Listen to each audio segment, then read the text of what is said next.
El armario, de Guy de Maupassant. Después de la cena, estábamos hablando de mujeres de vida alegre. Pues, ¿de qué queréis que se hable entre hombres? Uno de nosotros dijo, sí, a este respecto, a mí me ocurrió una buena, y la contó. Una noche del pasado invierno me dominó repentinamente uno de esos hastíos acongojantes y abrumadores que atenazan el alma y el cuerpo ocasionalmente. Estaba yo en mi casa, completamente solo, y sentí que si me quedaba así, iba a tener una espantosa crisis de tristeza, una de esas tristezas que deben de conducir al suicidio cuando se repiten con frecuencia. Me puse el gabán y salí sin saber exactamente lo que iba a hacer. Tras ir hasta los bulevares, me puse a pajarear por los cafés casi vacíos, pues llovía, caía una de esas lloviznas que mojan el espíritu tanto como la ropa, uno de esos chubascos torrenciales que obligan a los viandantes sin aliento a resguardarse en las puertas cocheras, sino una de esas lluvias menudas cuyas gotas apenas si se notan, una de esas lluvias que mojan depositando incesantemente sobre uno imperceptibles gotitas y cubriendo pronto las ropas de una espuma de agua helada que cala. ¿Qué hacer?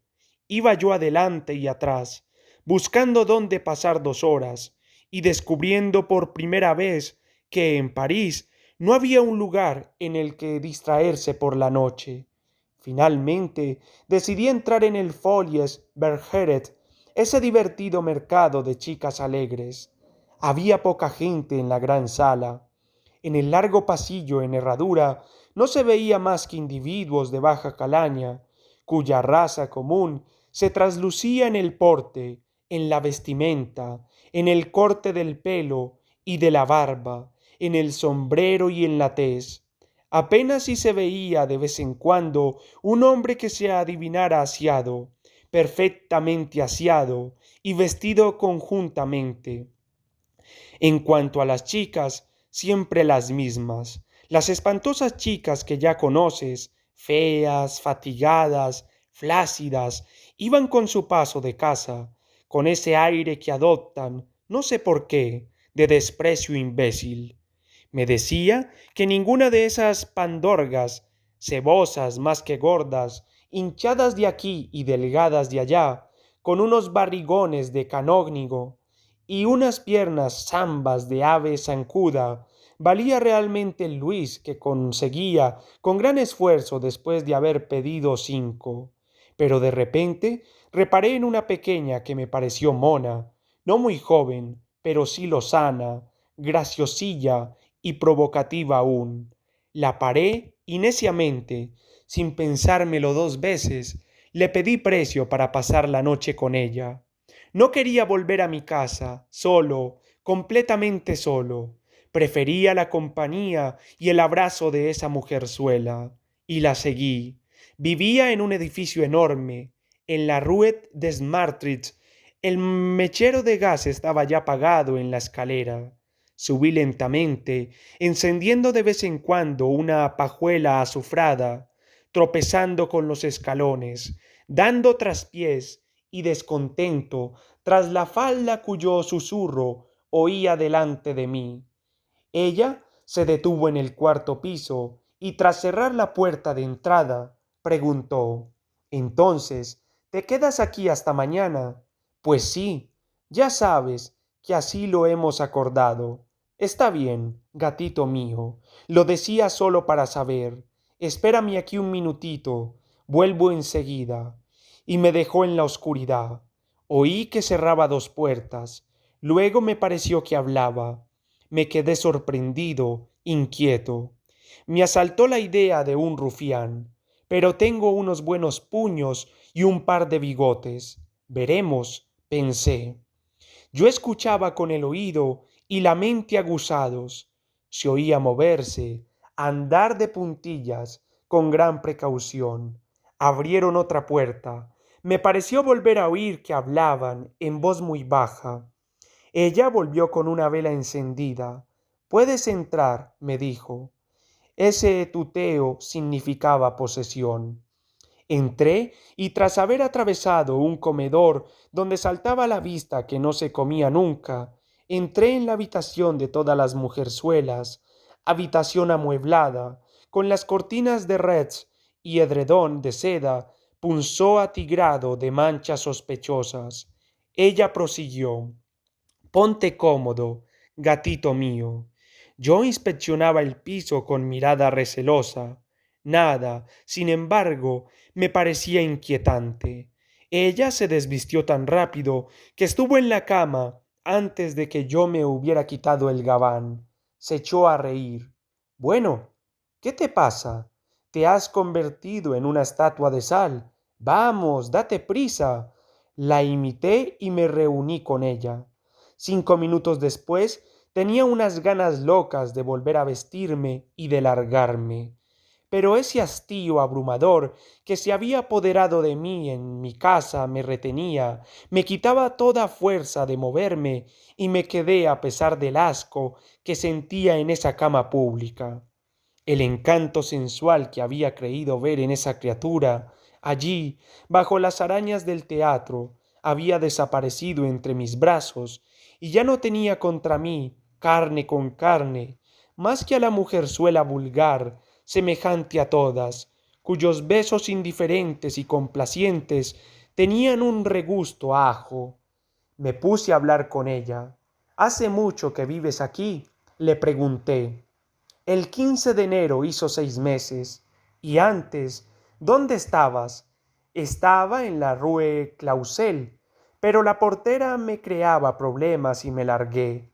Y se puso a contarme una historia interminable sobre esa portera y sobre sus chismorreos respecto a ella. Pero de repente oí moverse algo muy cerca de nosotros. Había sido primero un suspiro, luego un ruido ligero, pero claro, como si alguien se hubiera dado vuelta en una silla.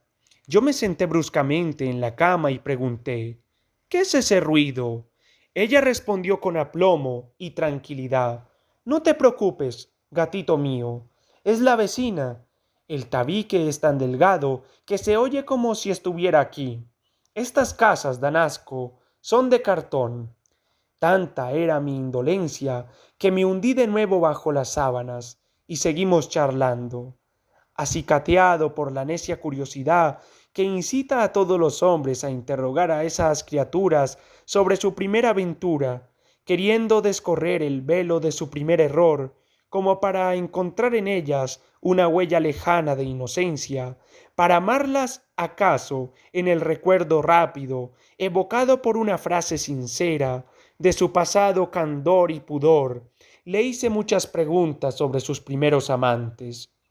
Sabía que me mentiría, pero ¿qué me importaba? Entre tantas mentiras, quizá descubriría algo de sincero, de conmovedor. Vamos, dime quién fue. Fue un remero, gatito mío. Ah, cuéntame, ¿dónde estabas? Yo estaba en Argentuil. ¿Qué hacías allí? Era moza de un restaurante. ¿Qué restaurante? En el Marín de Audoucet. ¿Lo conoces? ¿Cómo no? En casa de Bonafán. Sí, eso es. ¿Y cómo te hizo la corte ese remero? Mientras yo estaba haciendo su cama, me forzó. Pero bruscamente me acordé de la teoría del médico de unos amigos míos, un médico observador y filósofo, a quien el servicio permanente en un gran hospital pone en contacto diario con madres solteras y mujeres públicas, con todas las vergüenzas y las miserias de las mujeres, de las pobres mujeres convertidas en presa desgraciada del macho que vaga con dinero en el bolsillo. Una muchacha es siempre desflorada, me decía, por un hombre de su clase y condición. He reunido volúmenes de observaciones al respecto. Se acusa a los ricos de coger la flor de la inocencia de las hijas del pueblo, lo cual no es cierto. Los ricos pagan flores ya cogidas, cogen también, pero en la segunda floración no son nunca los primeros en cortarlas. Entonces, volviéndome hacia mi compañera, me eché a reír. Me conozco bien tu historia. No fue el remero el primero. Oh, sí, gatito mío, te lo juro. Mientes, gatita mía. No, no, te lo prometo.